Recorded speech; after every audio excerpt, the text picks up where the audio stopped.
Real questions, real answers for real life. Come on in and pull up a chair. You're at 1850 Main Street with Michael DelGiorno and David Zanotti. Why are there people who want to make supporting Israel an unjust cause? Where is all of this anti-Semitism coming from? So my question for you is this. I've been thinking about this. Is the rise of anti-Semitism in the United States really predicated upon a lack of understanding as to what Israel actually is, where it came from, why it exists, and a total lack of understanding as to what the Muslim agenda is worldwide as it relates to Israel? You know, it's funny. Whenever you're talking to foreign policy and military experts, they're always quick to remind the general public the enemy has a say, which is a really simple statement, but very powerful. The enemy does have a say. You are very good at always putting things in historic context because that's the best way to understand things. In this particular topic, there's religion mixed in. So obviously because the religion is the history. That's the whole history. So of both these parties, right? Without religion, there is no right. Israel. I wish I could say you can't understand America without understanding Christ and Christianity. That's not necessarily the case, as you know. But you can't understand the Middle East. You can't understand Shia versus Sunni, Houthi versus Hezbollah versus Muslim Brotherhood versus Hamas, unless you understand first Muhammad. That is absolutely critical. And then once you get beyond Muhammad, then you've got to understand the difference between the Quran teachings and the Hadith, which is the life of Muhammad and the practices of Muhammad. So yeah, they're all interchanged. Now, what you're seeing in terms of rise of anti-Semitism is, I believe, the result of a multi-pronged attack, an attack that began on our campuses and universities, spread to Hollywood and history channels, and then common education, K through 12. And then, so we're seeing an indoctrinated, narrativized generation with no historic context and no background and understanding in Muhammad, the Quran, the Hadith, or even geopolitical history and how they conflate in these Muslim nations. As the same people are trying to sell American students that we're trying to be a theocracy, which our founding fathers were never interested in any more than democracy. And one of my biggest heroes, you, always teaches there's no compulsion. While everything in America was certainly founded in Judeo-Christian principles and understanding, there is no compulsion. There's benefit for everybody, whether they're Christian or not. Innocent till proven guilty. I could go down a laundry list, freedom of speech, but there's no compulsion. There's nothing but compulsion in Islamic nations. So that's a kind of a long-winded answer, but that gets us started in many areas. Yeah, but this is such an important subject. And all this is triggered by the fact you had a guest on, a reporter for Newsweek on your morning show. And you notice how I use the emphasis. It's your morning show with Michael DelGiorno. And so if you're not familiar, though almost everybody's listening to 1850 is listening to your morning show with Michael DelGiorno. But in case you stumbled into 1850 some other way, through maybe the public square or through a friend just telling you about go look this thing, or you did a online search for something else and came here, your morning show had this reporter from Newsweek on, and he had just been in Israel. And that's what triggered this whole conversation because, well, let's tell the story. He was in Israel, and he went over there, and I don't know what his mindset was when he went, but when he came back, he reported to you and basically cracked into a million pieces the narrative that is currently being preached that Israel doesn't have the resolve to finish this and no one else in the world does either. Josh Hammer is the senior editor-at-large for Newsweek. Were you as worried as I was? Because, you know, my perception of Newsweek, like my perception of Time, like my perception of The Atlantic or The Washington Post, I didn't know what to expect. I want to say before we get into the specifics, I found this journalist by trade to be very human, compassionate, curious, thorough in his investigation and the places he went and observed and talked. and just painted an amazing debriefing picture, I think, of things on the ground and the Knesset in Israel. And I'll tell you what, I was just so impressed with him. I don't know about you, expectation versus delivery, but I was blown away. And then, when we talked more specifically about the people that he talked to, one of the things that were a great takeaway and a shock for me, because we hear these narratives all the time in America, and they're just pounded in our head, and you and I are pretty good at discerning them and disproving them depending on who's trying to say them. But I mean, I think I even let it kind of soak in that there is this notion in America that they're running out of money. The cost military in lives is becoming too great, and the will of the people in Israel is wavering, that they want this over. And he didn't sense that at all. Would you like to listen to Michael's entire conversation with Newsweek Senior Editor-at-Large Josh Hammer? Click the link in this episode's description to catch the entire segment from the latest episode of Your Morning Show, only on iHeart. It's halftime here at 1850 Main Street. Time to freshen up that cup of coffee. You can start every morning off right by listening to Your Morning Show with Michael DelGiorno. Tune in to stations across America and online at the free iHeart mobile app. Get a head start on the big stories of the day every day with Your Morning Show on the iHeart Network.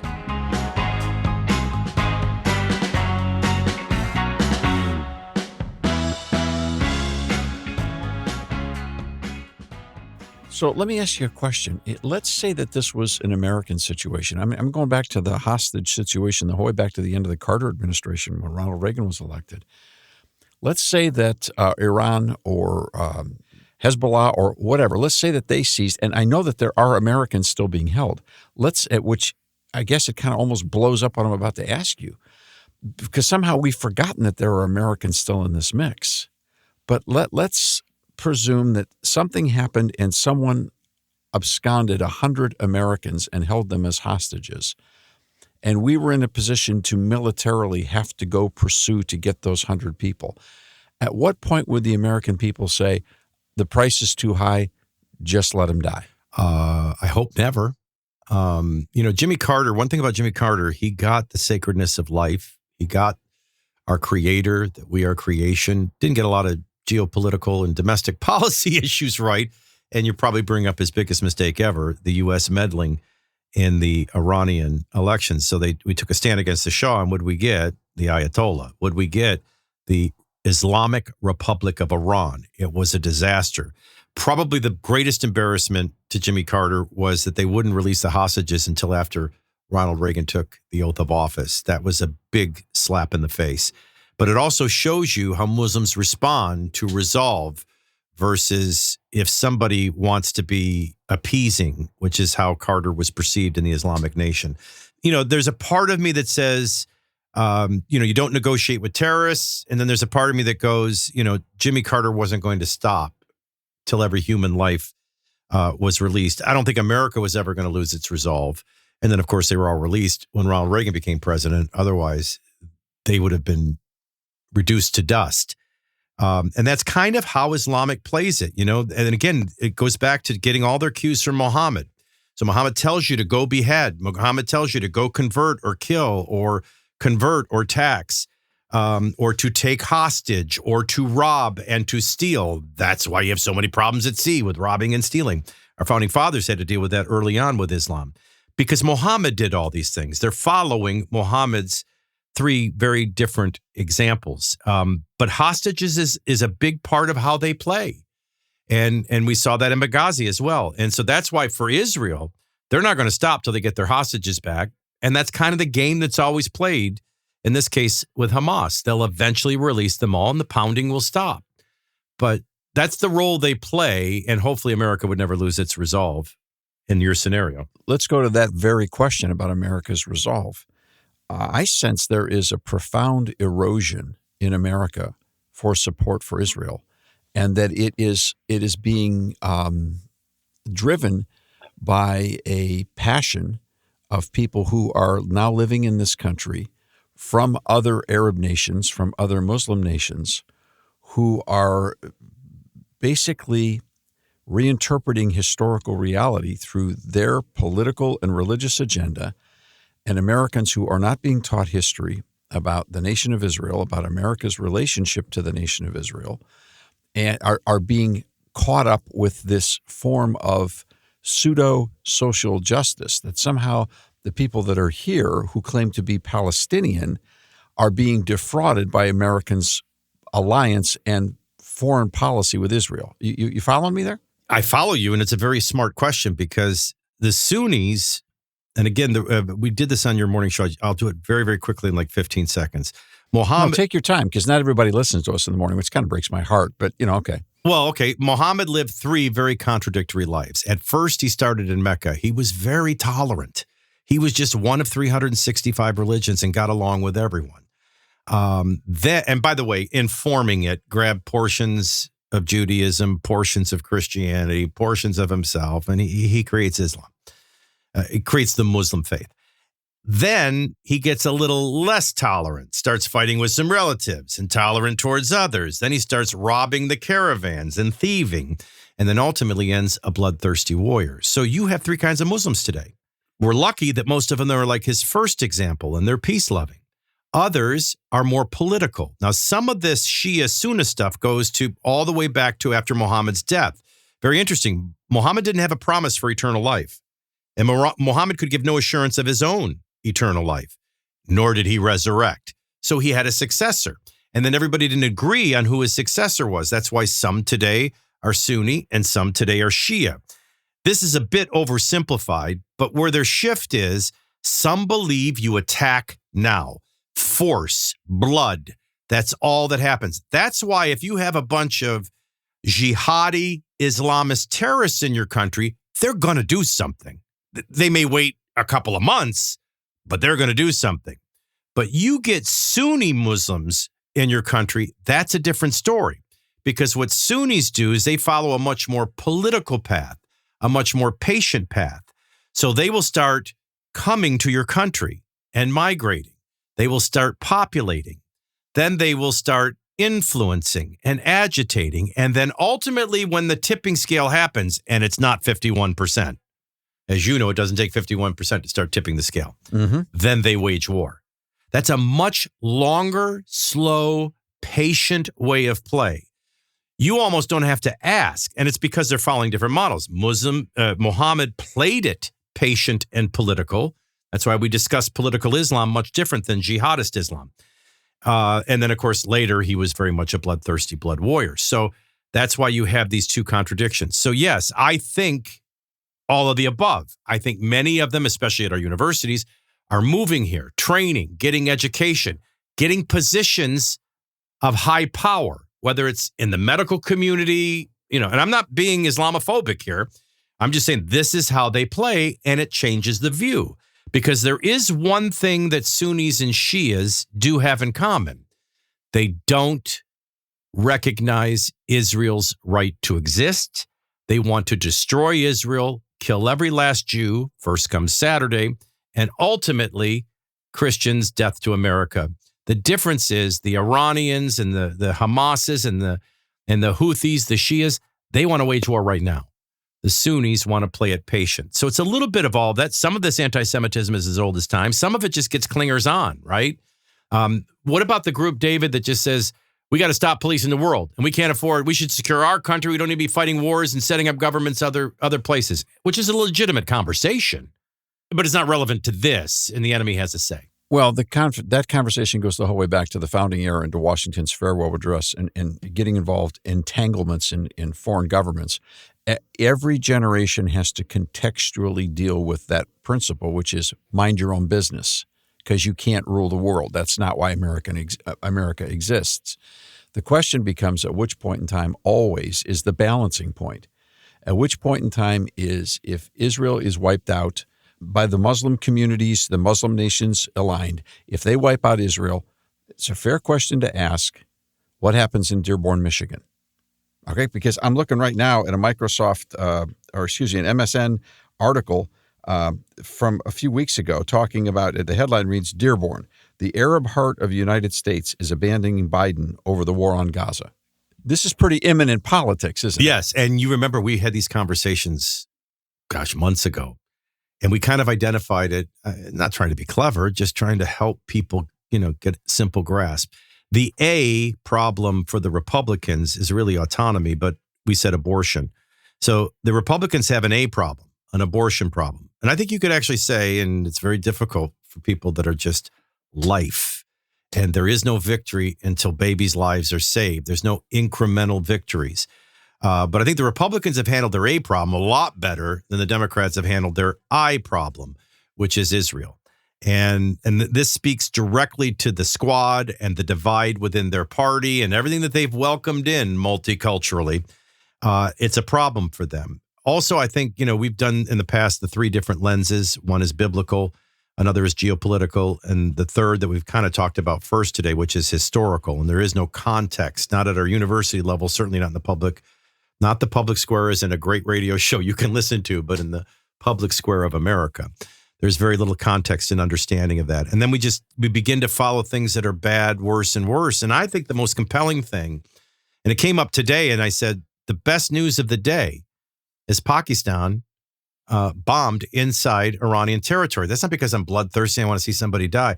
That shows me that Sunnis and Shias are still fighting and not uniting. And then a worst case scenario is the Muslim groups are all united. That tells me they believe this is the hour of the Mahdi, the hidden imam that comes right before world dominance and judgment from Allah. So the fact that they're fighting is very good news and not uniting. And the fact that they're not uniting with the support of not just Iran, but Russia and China behind them. And then that finally points the picture to where's America in all of this as a deterring weight. And that becomes a lot of biblical scholars' problem. Where's America to stop this when the world unites against Israel? And we always thought, well, maybe gone already, or maybe not so supportive of Israel either, which is the trend you're following. Yeah, and on that trend, let's jump back to this thought. There's something that's new in our political discourse, and I think it's going to have significant impact on this upcoming election. And that is that the long-sought influence of Arab Americans and Arabs who are here as on guest visas or professors or whatever their certain standing is, and it's not all Arab Americans at all. It's difficult to come up with terms, Michael, for this because you can't say it's all Muslims. You can't say it's all Arabs. It's difficult to come up with a way of quantifying this. But the news cycles are filled with stories of people who want to make the American position on support for Israel an unjust cause and tear that portion of our long-held tradition in foreign policy and our long-held alliance with Israel off the map and somehow call it unjust. This and they are more prolific in this country now. That opinion is more prolific. It is better funded. It is found everywhere. And this particular conflict in what happened in October of last year in Israel is now exposing how deep those roots go. And no one is taking time to calculate that out in the process of will that ultimately result in election victories that will destroy the alliance between the United States and Israel? I think it's a fair question. Yeah, and I think it's a poor job. I guess I would put this on our educators at the common level and the university level, for our networks, for motion pictures, for television producers, and maybe parents generationally. It's a poor job of understanding the friendship between America and Israel and how Israel hasn't just relied on our strength. They have been a great partner. In fact, some of the Middle East countries of Muslim persuasion have been very inconsistent or disloyal or very threatening enemies. There ought to be an obvious distinction. Israel is a small beacon of democracy and hope. The left loves to talk about democracy all the time. They're democracy. Why aren't you on the side of democracy surrounded by theocracy, which is radical Islamist form of government, system of life, and one that is always on the offense to spread and conquer? I mean, you're making strange friends and you're making enemies of trusted, true friends. And America, whether it addresses this or not, has three, which I think you alluded to, simultaneous challenges. One, cultural. Two, political. And third, a real homeland security dilemma, because we don't know who's in our country. And so just as I said to you, this is what nobody will ever want to say on television or radio. They're too afraid. Three types of Muhammad, three types of Muslim. So which is it? Who's in my front yard right now? And the truth of the matter is, by profession of their faith, you don't know until they act, and you don't know until they act consistently over time. And so that's the imminent reality of the people that are walking this out.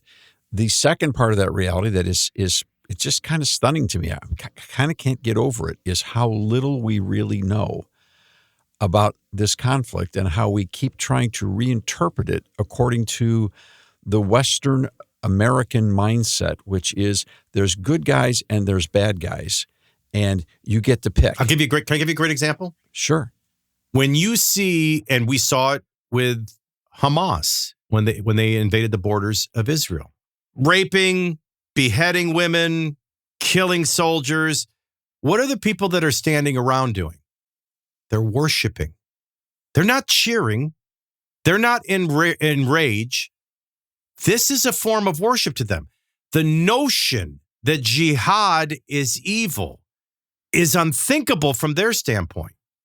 As they're crashing planes into buildings on 9/11, they're praising Allah at impact, because there is no higher calling of worship and devotion and service and proof of your faith than to die in service to Allah. Now, we have similar concepts in Christianity, which is there's greater love than he would lay down his life, an ultimate reference to Christ, and we serve others. But no, dying in the form of jihad, killing innocent others who refuse to convert, is the highest form of death. So they're all worshiping. Well, to make the point you're making, that's how the West watches it. And what do we say? Look at these nuts. They're raping, beheading, and killing, and they're cheering. They're animals. No, you don't understand them. They're worshiping.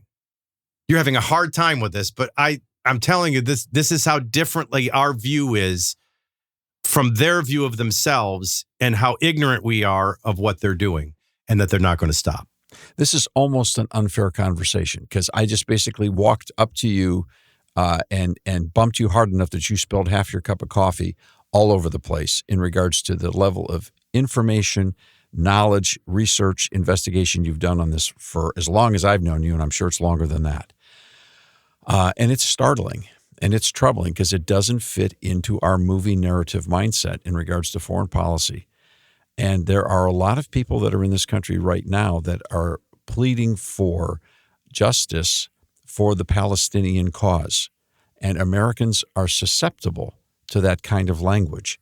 And these folks are very influential. They have positioned themselves. They have the right to be here, and they're exercising every right within our system. The problem is nobody ever pulls back the wrapping paper and asks, what does that justice look like when you compare to what happened in this latest set of events in Israel, between Israel and Hamas? How do you square that with the word justice? And it plays right into their hands. This is how they attack. They carry out their violence, and then they retreat. And where do they hide? In hospitals around innocent citizens. Where do they hide? Among the militants and the refugees trying to escape harm, which drives up. They don't even, never mind their hatred for Israel. They don't even love their fellow Muslims and put them in harm's way. And then you watch America armchair quarterbacking.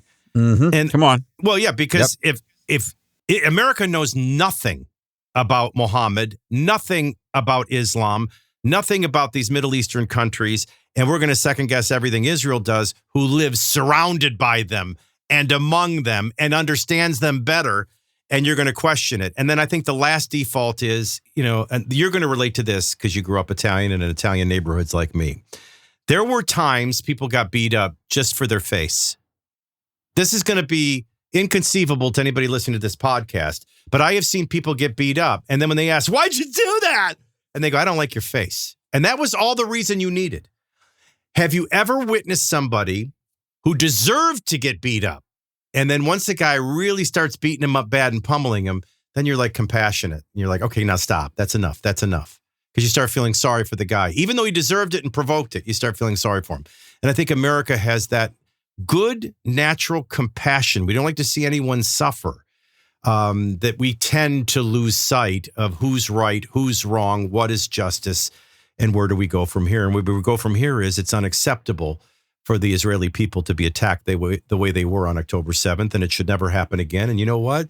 They live in a country where they know it will happen again. And this is how they have to protect their people and carry out their defense. And the West has no ability whatsoever to understand it.